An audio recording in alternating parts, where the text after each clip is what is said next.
ugaas Cabdirashiid Sheekh Maxamed Keenan oo kamid ah ugaasyada Soomaaliyeed kana soo jeeda gobolada Jubbooyinka kana mid ah ugaasyadii dhawaan xulay qaar kamid ah xildhibaanada Soomaaliya ayaa wuxuu booqasho ku imaaday xerooyinkan qaxootiga ee Dhadhaab ugaaska ayaa waxa si weyn u soo dhaweeyay bulshada qaybaheeda kala duwan gaar ahaan beesha uu ka soo jeedo ugu horreyn qaar kamid ah waxgaradka ka hadlay madasha ugaaska lagu soo dhaweeyay ayaa waxa hadaladoodii kamid ahaa annaga hortayo wuxuu ahaa ugaas annagoo uusan noo imanin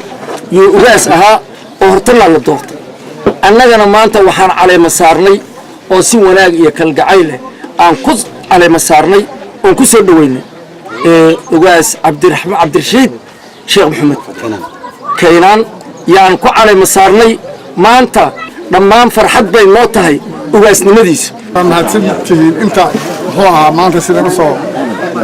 xaalifay wanaagani shaqada maanta waxaa intaa ninkaas waxaa laga soo doortay Kismaayo beela uu ka dhashay oo soo dooratay doorashadii uu soo doortay buu nool imaan anaguna waan dooranay kuwa jiraalaha ka dhigo waaskii jiraalaha ka dhigo kuwa ku noqday caaba waa ka dhigo abtir jiraalaha waa farxad weyn Allah yaaga farxad aad u weyn oo aad maxaad ka filaysaa markii uu qabto waxaan filayaa barwaaqowno on aaran kale oo warish iska cabsan okay yaari noo barwaaqo tukamada noo ugaas jira Allah ka dhig kii turku wax u tara Allah ka dhig kii carabkiisa leela sar Allah ka dhig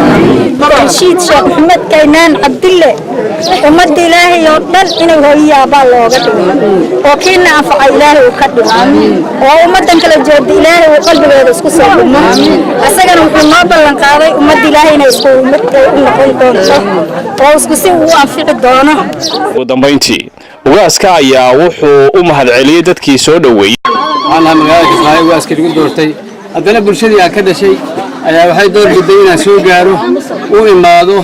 سلامه يسود ويان صادرت بانكوي من نيروبي قاموا فرن باليو سودوي وحنا متجارسة سوى كلا قاموا فرن باليو سودوي وحنا ما تبي مجال الداب الحمد لله إله ما هذا لما نبيش وينادي بالشيء ويجو سودوي شيء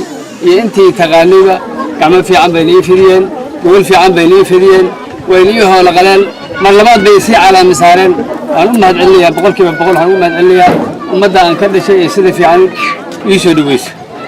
أنت وهادر إن شاء الله بالله هذا أنا الله يقدر منك حسي سجته واجبات كل صارين وجته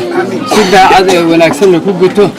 هاي هسه مرتبة لهنا كوجته ما دي بقول هو مجعب وحاتها بيشة كذرتي هرب الأسرة نيسا حتى حد نيسا سومالي من واحد غير نيسا مواطن كسته Soomaaliyeed oo socdaan boqor u noqonaya oo la jeclay dadka aan ka dhashay inaan maxay ahayd ku xad gudbin isagana sidoo ku xad gudbin cid ku xad gudubtan aan jeclay inaan banaanka ka mariyo hadii ilaahay yiraahdo waxa jeclahay sida ay ka sheegay taano mahadceliya weyn mahadsan Axmed Nuur Maxamed Cabdullaahi iyo gol